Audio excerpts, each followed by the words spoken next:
Welcome to Tetris Tutorials. Today I'll tell you how to download Netflix app on your Mac. Since it's actually impossible to download the Netflix app on Mac because there simply isn't an official app for it, I'll show you a cool workaround that will work very similarly to a real Netflix app that you can even add to your dock.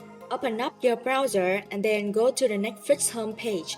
Once you're there, click once on the tab and then you can grab the URL of the page by clicking and then drag it into your desktop or any other folder, which will create a browser shortcut for the page, in this case Netflix. Now you notice if you double click on the shortcut, Netflix will open up in your browser.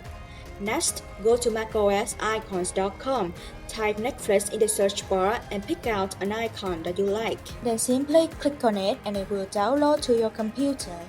Then command-click or right-click on the Netflix shortcut that you made previously and choose Get Info. From here, just drag the nicer icon into the top left corner of the info menu.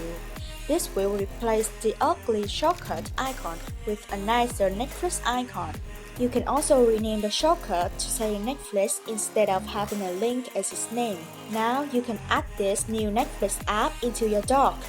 And once you click on it, Netflix will open up in your default browser. This method works with any website, so you're free to create apps from websites like Facebook, Instagram, and so on. Thank you for watching and see you again next time.